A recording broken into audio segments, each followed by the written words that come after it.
મારું નામ સ્મિત ઝવેરી છે. હું ભુજ જૈન સાત સંઘનો પ્રમુખ છું.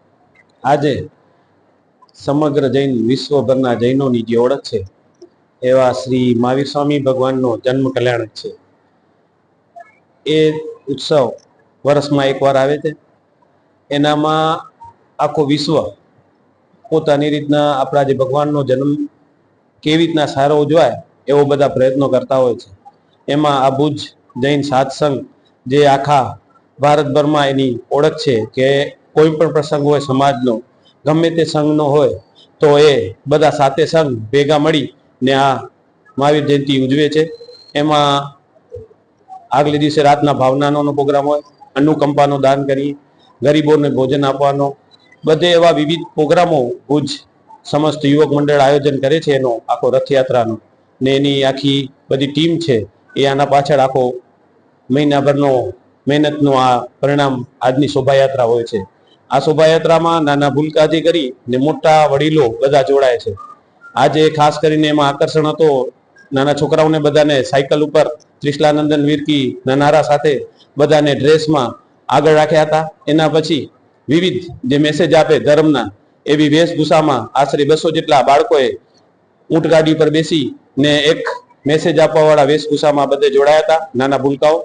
અને મુંબઈથી કલાકાર આવ્યા હતા ગૌરાંગભાઈ, એમને રસભક્તિ અને ગીત સાથે આખો રથયાત્રાનો વરઘોડો ગજવી નાખ્યો. અને અમારા મહાવીર સ્વામી ભગવાનની રથયાત્રા જે બધા રથ કોઈ પણ પશુ કે કોઈ પણ સાથે એ નથી ખેંચતા, અમારા જ ધર્મના બધા લોકો ખુલ્લા પગે પૂજાના કપડાઓ પહેરી અને આ રથયાત્રા આવા તડકામાં રથને ભગવાનનો ખેંચી અને મહાવીર સ્વામીનો જે મેસેજ છે કે કરુણા ત્યાગ એનો એક પરિચય આપે છે. અને એના આશીર્વાદ માટે જૈન સમાજ બધો ભેગો થઈને આ રથયાત્રાનો અને સાથે પછી અહીંયા વંડામાં પૂર્ણ થાય છે ને બધા સામૂહિક પ્રસાદ લઈ અને છૂટા પડે છે. આવો એક અમારો આ મહાવીર જયંતિનો પ્રોગ્રામ હોય છે. જય જિનેન્દ્ર. મારું નામ દીપક રવિલાલ શાહ, હું જૈન સમાજ કારોબારીનો સભ્ય છું. મને આજે એક વસ્તુનો કહેતા આનંદ થાય છે કે જે ભુજ જૈન સાતસંગ છે એ છેલ્લા લગભગ 30-35 વર્ષથી આ વ્યવસ્થા ચાલુ જ છે. અને નૌકારસિંહ ને વરઘોડાનું આયોજન સમસ્ત જૈન સમાજ પૂરેપૂરો લાભ લે છે. અને ક્યાંય પણ એકતા આવી જોવા નહીં મળે કે ભુજ સાતસંગની એકતા છે એ એકતા લગભગ આખા વિશ્વમાં ફેમસ છે. અને ભારત સાહેબે બધી જગ્યાએ કીધું છે કે આ ભુજ સાતસંગની એકતા છે એની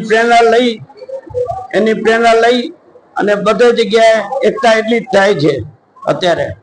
અને આ નૌકારસિંહનું આયોજન, વરઘોડાનું આયોજન બધા યુવક મંડળ જૈન સમાજ આખો સાથે રહીને કરે છે. અને સારામાં સારું તબગત સંઘના નેજા હેઠળ આ વરઘોડાનું પણ આયોજન સારામાં સારું થયું અને બધા પ્રોગ્રામ સરસ થયા. ભવિષ્યમાં અમારા પ્રોગ્રામ આ રીતે ચાલુ રહેશે. દર વખતે મહાવીર જયંતિનું આયોજન સારામાં સારી રીતે થાય છે. મારું નામ છે વિરલ શેઠ, સમસ્ત જૈન યુવક મંડળના અમે કાર્યકરો છીએ. બસ ચૈત્ર સુદ તેરસ એટલે મારા 24મા તીર્થંકર મહાવીર સ્વામી ભગવાનનું આજે જન્મ કલ્યાણક છે. વિશ્વમાં જ્યાં જ્યાં પણ જૈનો રહે છે એ આજના દિવસની ધૂમધામથી ઉજવણી કરે છે. ભુજનો ઇતિહાસ અનેરો છે. ભુજના અમારા સાતે સંઘના દરેક ગચ્છ, દરેક સમાજ ભેગો થઈ સાત સંઘના આગેવાનીની અંદર ચૈત્ર સુદ તેરસનું ભવ્ય આયોજન કરે છે. ગઈકાલે રાત્રે અમે દાદાવાડી મધ્યે ભવ્ય ભક્તિ ભાવનાનો પ્રોગ્રામ રાખેલો હતો. અભૂતપૂર્વ મેદની ભેગી થઈ હતી. આજે સવારે રથયાત્રાની અંદર 200 જેટલા છોકરાઓ સાયકલ સાથે શાસન ધ્વજ લહેરાવી ભગવાન મહાવીરનો જયકારો બોલાવ્યો. જૈન ઇતિહાસના અલગ અલગ પાત્રો બનીને 150 થી વધારે નાના નાના ભૂલકાઓ વધારી અલગ અલગ વેશભૂષામાં મારી આખી રથયાત્રાની શોભા વધારી. યુવાનો શાસન ધ્વજ સાથે ભગવાન મહાવીરના જયકારા સાથે અલગ અન્ય નવી રોજ દર વર્ષે નવી આકર્ષણ સાથે બસ સ્ટેશન મધ્યે પહેલી વાર અમે જેને સમાવસરણ કહી છીએ ભગવાન જેના ઉપર બેસીને દેશના એનું અમે પ્રતિકૃતિ બનાવી. બહુ જ આનંદ આવ્યો, બહુ જ ઉલ્લાસથી, અત્યંત ભાવથી સૌ સાથે મળીને અમે મહાવીર જન્મ કલ્યાણકની ઉજવણી કરેલ છે. મારું નામ વિરેન કાલન છે અને આજે મહાવીર સ્વામી ભગવાનનો 26મો અને 24મો જન્મ કલ્યાણ દિવસ છે અને આજે આપ જોઈ શકો છો વિશાળ સંખ્યામાં સૌ લોકો આજે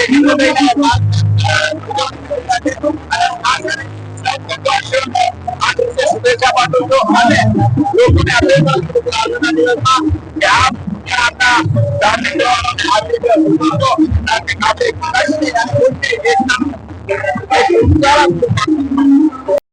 સમગ્ર વિશ્વને અહિંસા, પ્રેમ, કરુણા, મૈત્રી અને શાંતિનો સંદેશો આપનારા ભગવાન શ્રી મહાવીર સ્વામીનો આજે 2622મો જન્મ કલ્યાણક દિવસ છે. ત્યારે હું સમગ્ર જૈન સમાજને મહાવીર જયંતિની ખૂબ ખૂબ શુભેચ્છાઓ પાઠવું છું. ભગવાન શ્રી મહાવીર સ્વામીએ જે આપણને ઉપદેશ આપ્યો છે, જે પ્રેરણા આપી છે, એ માર્ગે ચાલવા આજે આપણે સૌ પ્રયત્નો કરીએ. આજે આપણે જોઈએ છીએ દુનિયા સમગ્ર મુશ્કેલીમાં છે, આફતનો સામનો કરી રહી છે. ત્યારે ભગવાન શ્રી મહાવીરે આપેલા ઉપદેશને આજે આપણે લોકો સુધી પહોંચાડીએ અને એમના જીવનમાંથી પ્રેરણા લઈએ. એ જ મહાવીર જયંતિની સાચી ઉજવણી છે.